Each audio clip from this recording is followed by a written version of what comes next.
Simply Scuba presents the Deco Stop Podcast. Hi everybody, welcome to Simply Scuba and welcome to the Deco Stop Podcast. I'm Mark, a former dive instructor, and I'm here to talk about scuba diving and stuff. I'm having a great day so far, mainly because it wasn't sort of that long ago that I thought it was Thursday, and when it was actually Friday. So yeah, just made my day that much better. So yeah, I'm having a great day so far. How are you doing? Hopefully everyone's all right out there. Gearing up for the new dive season because now the waters are starting to warm up. People are starting to go scuba diving again, which is always nice to see. Looking at website updates, the Simply Scuba website new in page. The main new in since last week is just new colours of the Fourth Element Viper 2 fin, the upgraded version of the Viper fin.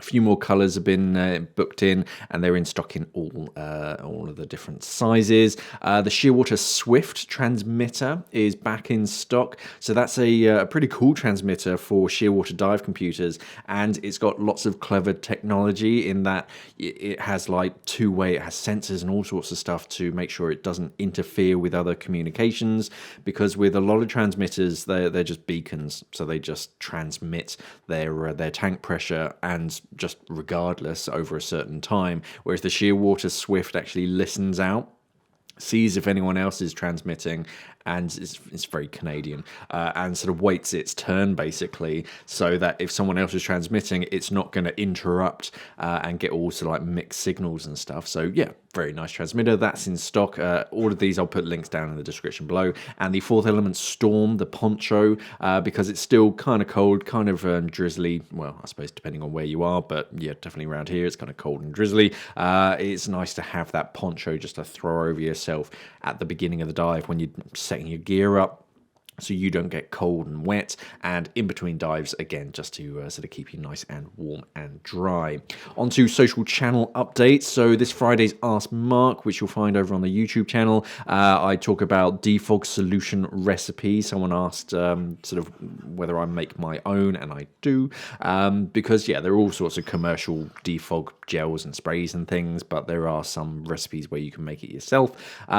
We talk about dry suits, whether dry suits or wetsuits are more common in different areas, as well as side mount, because someone pointed out that there's quite an interesting geological trend between divers diving on twin sets and side mount.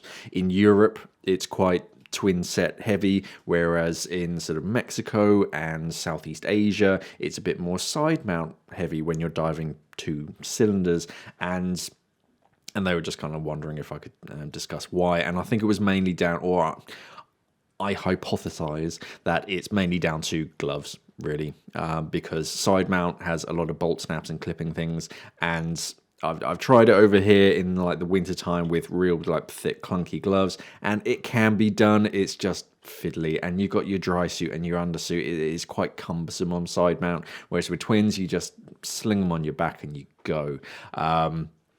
And someone was asking about titanium with nitrox, because there is a thing with titanium and pure oxygen, which is quite dangerous, especially for like high pressure regulators and stuff. And their dive center had I think recommended that they not use a titanium regulator for nitrox, which you kind of can. I had a look in the user manual, and it's fine up to 40%, but there's a lot of caveats. It's got to be sort of nice, clean regulators and all that kind of stuff. But for like recreational nitrox, you should be okay with a titanium regulator. It's just be a little bit careful. There have been some cases where someone really just jammed open that cylinder valve, and that sudden rush of a higher concentration of oxygen has caused a spark with some imperfection or something. So yeah, do be a little bit careful. And they're worried because on their inflator, on their BCD, it actually had titanium parts, and I think by that point it shouldn't be that much of an issue. Again, just keep it nice and clean. But by the time that the nitrox reaches your inflator, it should be perfectly fine. On Saturday, I googled reels and spools and answered some questions about those. That was quite interesting, and it obviously ended up moving on to DSMBs because a lot of people have questions about SMBs and spools and stuff. On Sunday, the dive brief is new in for April. I kind of should have done it last weekend, but we had a slightly different email going out that weekend, so we're doing new in for April video. There's going to be an email as well if you're part of our email crew if you signed up on the website, just to show off all the new stuff that has arrived so far for April. There's more stuff that's due to arrive in April, so of course that will be in the May new in next month. And in a couple of days' time, on Tuesday, there's going to be a Tuesday top tip video on tank fills, getting your cylinders topped up. So straight into the normal news and things that have piqued my interest over the week. First up, stingrays and some cichlids, scientists have worked out, are able to do like remedial maths. So they've known for a little while now that certain species of fish can count to a certain degree. But what the University of Bonn in Germany have worked out is that some of these fish were able to do like simple addition and subtraction. In like the number range of like 1 to 5. So not like big numbers, but they can do basic maths. I don't think the study sort of worked out why, but it's quite interesting to know. How they basically did it, they had stingrays and cichlids, and they over time they taught them, and sort of assessed them whether they can count certain number of objects. And then what they did is they set up a certain area with a series of gates, and they had pictures of coloured shapes on one gate, and they taught the subjects basically a color meant a certain addition or subtraction. So blue was to +1 and yellow was to -1. And so say one of these stingrays or fish, they were shown a gate marked with a collection of squares or triangles, and there's 4 of them. But there are 4 blue squares. Then there will be another gate behind that, and only one of them would have a reward behind it. And if they were blue, it meant to add 1, so they knew to go through the gate with 5 squares. And they found out that in a fair few cases, only 6 out of 8 cichlids were fairly good at maths, where only 3 out of the 8 stingray studies were good. But this could just be training and everything. It could just be that those 5 stingrays weren't particularly good at maths. It's interesting, all these kind of studies. This is a little bit of my sort of background in animal training and whatnot. So all this kind of fascinates me in sort of working out these studies and these experiments to work it out. And then, of course, we have the non-enviable task of trying to work out why has this sort of evolved, and why is it interesting that that fish can, or certain fish can count to 5 and do sort of addition and subtraction. We presume it's got some kind of benefit out in the wild to so that they can notice group numbers or something, and they can tell when one is missing or when there's an additional one. But I just saw this this study and just thought it was a little bit interesting. In more serious news, a group of divers have gone missing off the coast of Malaysia, the sort of southeastern coast of Malaysia. One of them has been recovered, and so far she's all well. And but there are still 3 divers missing, and the search is obviously still continuing to look for them. They were diving off the town of Mersing, which is sort of southeast coast of Malaysia, and they were diving pretty shallow. But at the start of their second dive of the day, they discovered quite strong currents, so they decided to surface. And at that point, the dive master, who was the one who's so far been recovered, she was separated from the other 3. She was discovered, I think I read somewhere, by a tugboat about 40 kilometers from where the actual dive site was. She was then sort of picked up by a helicopter, airlifted to hospital when they're checking her out, and so far sort of all is sort of well with her. But now with this, they're basically expanding the search area to look for the remaining three. They're still quite confident that they're going to find them because they still had all of their equipment on. So as long as they can sort of trace the currents, they can work out roughly where they are. But one piece of news that I found on Radio X or radioexe.co.uk is they're saying that the boat's skipper actually tested positive for drugs. So now they're going down that route, and he's been detained for further investigation. All diving activities in the area have actually been suspended whilst the inquiry into the incident is carried out, and this is only days or weeks after Malaysia opened its borders again. If you are going diving, then again, just remember, pay attention to current. If you do meet any sort of strong current, do sort of send up DSMBs as soon as possible because it is simply not worth it. And currents are far stronger than you can imagine. A scuba diving photographer is celebrating success in the 2021 Scottish Nature Photography Awards. Her image of a long-clawed squat lobster taken in Loch Fyne was awarded second place in the environmental category, and another of her images is shortlisted in the wildlife portrait category. The picture itself, it's a squat lobster, and he's found some kind of cup, a plastic cup. Unfortunately, you can still see the barcode on it as some kind of shelter. It makes sense. It's in the environmental category to try and sort of spark awareness of marine plastics. But this is Elaine from Gargunnock, and she said that she's absolutely delighted that the photograph of the squat lobster has been placed by the judges. She said that she's very lucky to be able to photograph some amazing creatures underwater just so close to home. The runner-up picture will be part of an exhibition of the prize-winning shots in each of the award's 10 categories, and both photographs will feature in a book of shortlisted images due to be published later this year. Elaine has been diving for like 20 years now. She's a qualified scuba instructor, and she's of course big into her photography, but she's been featured all over the place. She was shortlisted in last year's awards and was also recently a contributor to a book on scuba diving here in the UK. She had a solo exhibition with 50 of her underwater photographs featured in Sterling Smith's Art Gallery and Museum.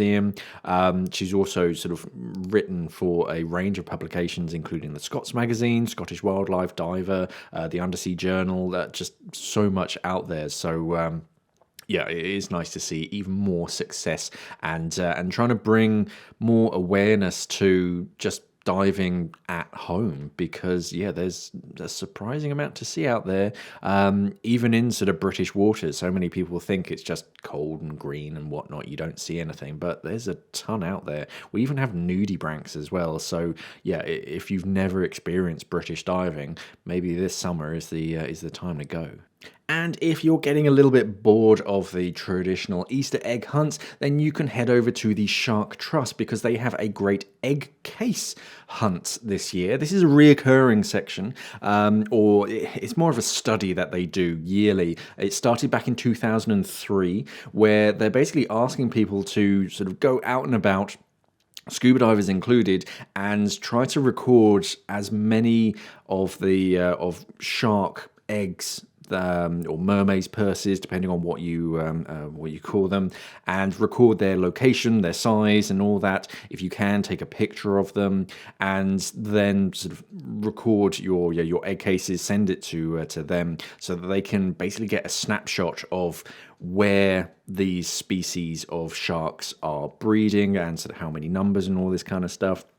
They say the best place is, if you're not getting in the water, if you're just going out with your kids and whatnot, is just to go along the beach, look for the line on the beach where all the seaweed is, And then you'll see these mermaid purses. They're all ever so slightly different. You can't say, oh, this is exactly what it looks like, because each individual shark species, they look ever so slightly different, these egg cases. But they stand out a little bit. They look a little bit different. If they're on the beach, then chances are the egg has hatched. Obviously, if you're scuba diving and you see them, they're very well camouflaged, and there probably will be an actual baby shark inside of it. So do your best not to disturb it. Don't grab it and try and measure it and whatnot. Just take a photo of it, log the location, and then you can send that to the Shark Trust, and they can add that to their research to work out where all these shark species are and which species they actually are in that area, and that can help with all sorts of environmental impacts and stuff. But yeah, I thought that was quite interesting and something a little bit different than a traditional Easter egg hunt, just looking for chocolate eggs dotted around a forest or a field or something. Actually doing some good for the environment and some interesting research. Now moving on to my product of the week, which this week is the BigBlue TL5200P dive torch. Now, it doesn't have an overly snazzy name, but what it does have is this is just a beast of a torch. So just starting off with the battery. The battery itself, most modern dive torches, they use a 18650 battery. You'll often see that nowadays. That's quite a common size for batteries, especially rechargeable batteries, the 18650. This has an 18650 by 4. So there's 4 of those batteries all taped together into one big cell. So just hours and hours of burn time. If you actually have it on its lowest setting is 520 lumens, which is normally what I have just on a night dive in the Red Sea or something. 500 lumens is perfect. It's not so bright that you're going to blind yourself when you shine it on the sand, but it's not dull so you can't see where you're going. This is its lowest possible setting, and on that setting, it can burn for up to 20 hours. So if you're going on a liveaboard trip for a week, you don't even have to think about recharging the battery because you have 20 hours at 10%. If you want to use it at full power, which is 5,200 lumens, then you still get 2 hours of burn time, which is just bonkers for the size of this torch. It's just a handheld torch. You have 2 different grips. It has one of those soft Goodman style glove handles, so you can strap it to the back of your hand. It also has a metal, like a lantern grip. I think it's a bit old fashioned nowadays. I don't see too many divers holding like lantern style grips, but if you want to, you can use it. And yeah, the battery itself is rechargeable. You get a little charging cradle with it and a USB powered plug, so you can recharge it. I think it's just a USB-C charger, so you can use the same charger to top it up as well as your cell phone and all that kind of stuff. The simple activation, you've got one single button, and then around that you've got an LED like battery level indicator, and it's color coded. It's a bit like a traffic light, but it's got the color blue instead of yellow, I think. And yeah, it basically tells you, yeah, green, everything's okay, or blue, you're starting to get a little bit sort of lower power, and then red is when you're in the lower, like 25, 10%, whatever it is. So yeah, if you're in the market and you really want a bonkers powerful torch, it's a spotlight beam as well, so it focuses it into this tight 10-degree spotlight, so it's not a floodlight. You're not going to blind everyone in front of you, just who you point it at. Then yeah, the TL5200P is just a real just beast of a torch. If you don't need that full 5,200 lumens, you can dial it down. You can get the TL3800P, which is 3,800, and if that's still too much, you got the TL2600, which is 2,600, and yeah, this brand is really growing on me. They're not overly flashy, if you pardon the pun, but they get the job done. And with all of them, I think all of the unboxings that I've done so far, they all come with a what you call it, a dry bag, a roll top dry bag. It comes in a cardboard box, but the cardboard box is inside of a dry bag, so you get a dry bag with it, which you can repurpose for whatever you want. But yeah, if you're in the market for a new torch, it's definitely worth looking at BigBlue. They don't do a huge amount of advertising that I see online, but if you haven't heard of them, they're definitely worth looking into this brand because, yeah, they're bonkers powerful and they just simply get the job done. And finally, onto my question of the week, which this week is, as you can see if you're watching this on YouTube, do we still need dive watches? So this came from a Reddit post that I saw a day or two ago, and it was someone, they were looking for a gift for their scuba diving companion, and they had a certain budget, and they were like, oh, I'm after a dive watch. And a lot of the divers there were basically saying, nah, don't worry about getting a watch. What you need is a dive computer. And it just made me think, it's like, do we still need dive watches? Now, I still, not on every single dive, but thinking about it, it's normally warmer dives just because it's easier to strap it to my wrist. I still dive with an analog dive watch. The main reason for dive watches is in just having that analog, trustworthy backup redundancy to basically measure your dive time. The whole point, if you don't know about dive watches, is that you have a rotating bezel at the top, the clicky, spinny bezel that turns in one direction, and that is basically. It's a really quick, easy way to time yourself. I use it for cooking as well, to time how long things have been in the oven and whatnot.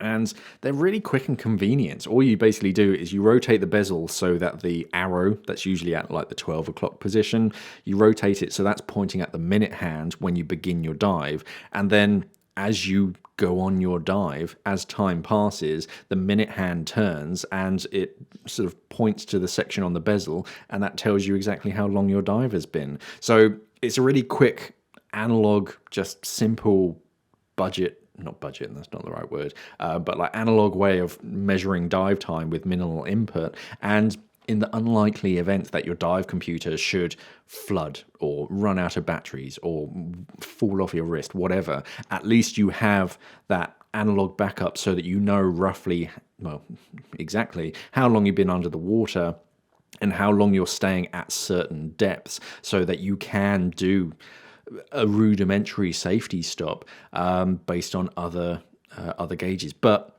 do we still require that? Because more and more divers nowadays, it's rare to see a scuba diver without a dive computer. So if yours packs in, then you just rely on your dive buddies, as long as you've had the same dive profile. But by the time that you lose your dive computer or something, your dive is pretty much over. So then, yeah, is it necessary to have this second sort of redundant backup? It's nice to have. It's always nice. I'd rather have too many backups instead of not enough. But yeah, do we still need dive watches? Because computers nowadays are getting more and more reliable. Sure, some of them do still sort of flood and go wrong. It's electronics and it's scuba divers. As soon as you give anything to a scuba diver, we're probably going to do our best to try and break it. But it's quite rare for them to just fail. They're pretty good nowadays, and the technology in it is much more accurate and reliable. So do we need that analog backup anymore? Probably not. I'd still keep my analog pressure gauge. I always like having an analog pressure gauge just in case the transmitter fails, because that's a bit of that's a stronger argument for me, because there's more or in my mind there's more things that can go wrong with a transmitter talking to my dive computer, and that's coming from the regulators, and then you're broadcasting through water and all that kind of there's a lot of things that can get mixed signals and stuff, unless you're on a Shearwater Swift transmitter, that is. But Yeah, for that, I'd always have an analog gauge, but with dive time, I think less and less training goes into like the like fundamental courses when you're starting out in. Yeah, you're under the waves, and then all of a sudden, yeah, your dive computer switches off. What do you do now? I think most people's or most divers, especially when they're first starting out, is just to look to my buddy and then just follow them up to the surface. Whereas there was a time when we were taught tables and you brought tables down with you and you worked it out. A lot of scuba divers still do that. It is nice to be able to have that skill, but that's not a fundamental skill that we still teach, or at least not that I'm aware of. It's obviously going to be different in different training agencies. There might be some agencies that still teach that from the get-go. But for a lot of them, I don't think that's a fundamental skill that we still teach. But yeah, I don't think they're always going to be that like fashionable side of things where people wear a diver's watch. They have no idea how to use it properly or what it does. It's like wearing a chronograph watch. Most people don't know what or how to use a chronograph, but they wear them and people go, oh yeah, it's a nice watch. And it's the same for scuba diving watches. So I think they're always still going to be around, but I think they are slowly going to die out and be a bit more ornamental. That you're always going to get some divers who are going to bring them down with them to actually function properly. But as far as like using them with the improvement in dive computer technology and everything, I think we're going to slowly continue to see them diminish, and you're only really going to sort of get them out when you want to show off, or if you really distrust your equipment. But yeah, I still wear mine. Day to day is really convenient. Yeah, as I said, for cooking, instead of having a timer on your oven or something, then just have it on your wrist. Obviously, they won't tell you when it reaches 18 minutes in the oven or whatever, but you can just glance at your wrist and see roughly where it is. And that's mobile. It comes around with you, so you can sort of go do something else whilst it's in the oven. You just have to, actually check the time to make sure it's not in the oven for too long. But I use a Simply Scuba dive watch. I love that thing, and that's quite interesting because also this week we were discussing behind the scenes whether we should sort of start doing own brand equipment again, and the response was quite favourable. So yeah, you'll never know. It'll probably be a while, to be honest. As we're sort of part of a big company, big companies move quite slowly. So yeah, but it's definitely being discussed to head back into the own brands, because we used to do a torch, the Mark One dive torch. Again, I still use that lovely thing. The watch, but also towels and bags and dry bags and regulator cases. I love that regulator case. You can see it in the backdrop of my studio set. It's that like EVA case, so it's semi-rigid, and instead of just a regulator bag, which is just a bag but with a bit of foam padding around the sides, this one's actually semi-rigid, so it can actually not compress when something's put on top of it, and it had foam lining on the inside as well. So hopefully we're going to get back into that side of things. As I said, it's not going to happen too quickly because again, a lot of moving parts to get things organized and sorted out. But yeah, it is being discussed if you're interested, and if there's anything in particular that you'd like to see come back, by all means let us know down in the comments below. And yeah, that's it for this week. Yeah, it's been one of those weeks where it feels like nothing has happened. It's gone very, very quickly, hence why I thought it was Thursday when it's actually Friday. But yeah, all sorts of new and interesting things. I'm still waiting for the most interesting thing. Someone actually asked me for AskMark what am I most looking forward to as far as equipment, and because there are like embargoes and things, I literally cannot talk about them. So, but there is interesting things coming, I promise you. It is just, again, with the world as it is right now, things fall apart and like production issues and stuff. So yeah, there is some really exciting stuff. Hopefully we'll see it this diving season, but as soon as it's released, we'll be the first to let you know. So yeah, definitely subscribe to the channel so that you see the latest equipment, and Instagram as well. Again, I'd like to sort of get that up to 10,000. So yeah, it actually opens up some new features for us. So after this, head over to Instagram and subscribe to our Instagram. It's just at simplyscuba, all one word, and check us out over there. Also, head over to the website, obviously, because that's where you can buy all of this interesting stuff. Again, I'll put links to everything that I've spoken about in the description below, as well as the Scuba news stories, the sources about everything that I've talked about. And yeah, if you do have any questions, comments, queries, or corrections to anything that you've heard, let me know down in the comments below. And if you use the hashtag AskMark, again, just all one word, just that sort of hashtag sign, and then AskMark, and that will highlight it behind the scenes for me so that I can find it, and I will mention it in next Friday's show, or at least a Friday show, because I don't always get to it that week. But yeah, anything that you want me to discuss, just pop it down in the comments below. Thank you so very much for listening, everybody, and of course, safe diving.